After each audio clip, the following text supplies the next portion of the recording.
Hi again.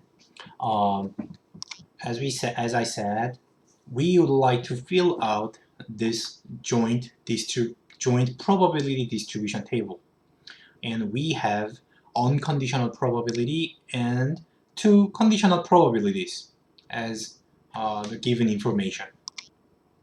And we are going to use the tree diagram method. That's a very interesting method and very intuitive, straightforward. And what we are doing here is we are going to imagine that we are actually inspecting a certain number of uh, batteries by ourselves. Of course, it's a hypothetical. And the first thing you are going to do here is you have to assume the sample size. So assume that I am going to inspect 10,000 or like 1,000 or 100,000. Does not matter. What does not matter. Just choose a number. Of course, uh, you should choose a simple number, otherwise the algebra will be dirty. So choose a simple number, like I'm going to use 1000.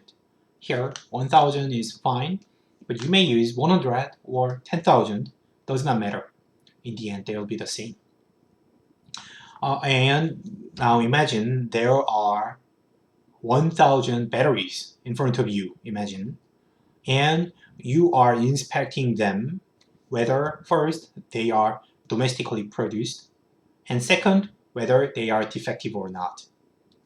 And what we are going to do here is we have two steps. We are going to do the inspection in two steps. First, we will check whether a battery is imported or domestically produced first. And then I am going to put domestic batteries in this basket, and then I'm going to put imported batteries in another basket.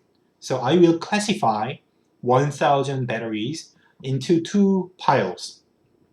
So domestic batteries here and imported batteries here. And in the second step, I am going to use conditional probability for each group. And among domestic batteries, I will now inspect whether they are defective or not. So, and then classify them again into defective ones and non-defective ones. After that, I will classify the imported batteries again. So classify imported batteries into defective ones and non-defective ones. Then, after all, we get four categories, four groups of batteries. So domestic defective, domestic non-defective, imported defective, imported, and non-defective. So these four categories are exactly the outcomes we have from this experiment. So we will count how many batteries fall into each category. That's the frequency of our imaginary data. So let's see. First, assume 1000 batteries here.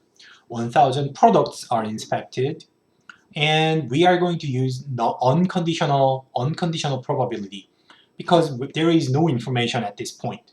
We just have random 1000 batteries. So, and what we know is 60% of them are domestically produced. So 60% of 60% of 1000 equals 600. So 600 batteries are put here. So they are domestically produced.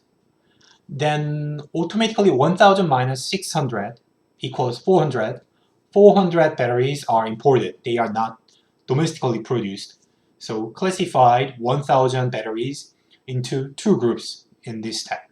And point is using unconditional probability.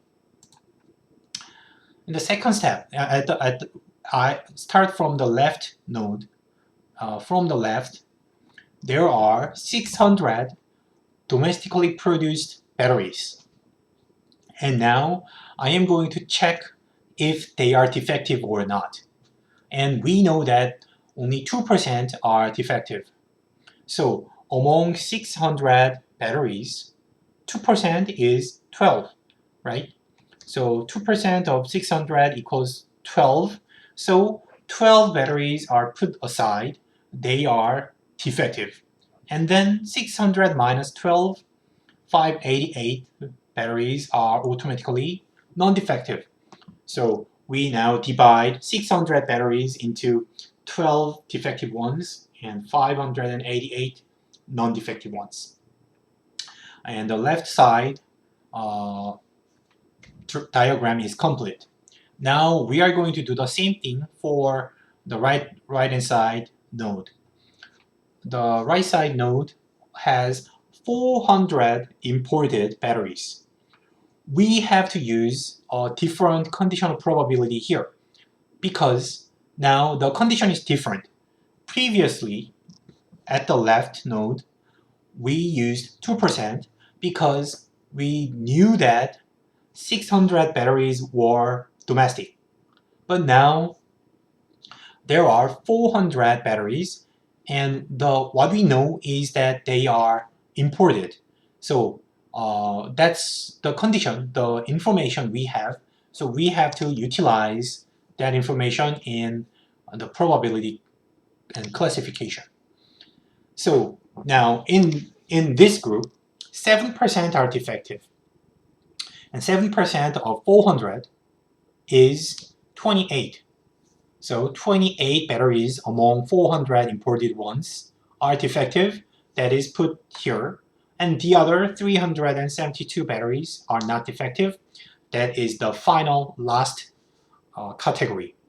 So in the end, we classified 1,000 batteries into 4 different categories, and we are done. We know how many batteries have fall into each categories.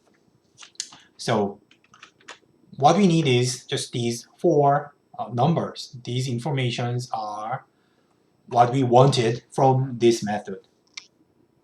And if you understand, if you can understand what's going on, then it's really easy, very easy to calculate this probability. Given these numbers, calculate the probability of defective batteries.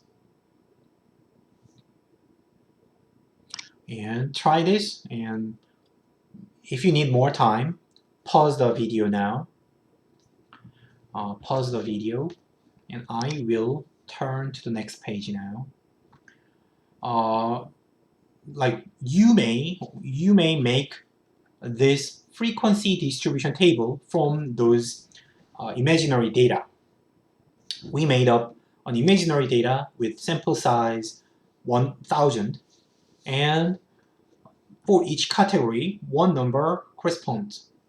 So we have this 2x2 frequency distribution table. But without making this table, still it is easy to see. So we are looking for the probability of defective batteries. And first, this is unconditional probability. So the denominator should be 1,000. There is no condition. So among just 1,000 random batteries, and out of them, there are two categories which imply defects. In this probability, it does not care about where the battery is produced. So it does not care about whether it's domestic or imported. So only look at this variable. And so there are 40 batteries that are defective, regardless of where they are produced. So in the end, out of 1,000, simply speaking, 1,000 batteries, there are randomly chosen 1,000 batteries. Out of them, 40 batteries are defective. So that's 4%. The answer is 4%, right? So I'm going to stop this video here, and I will continue this problem with more formal derivation, formal and in more mathematically looking equations. So see you in the next video.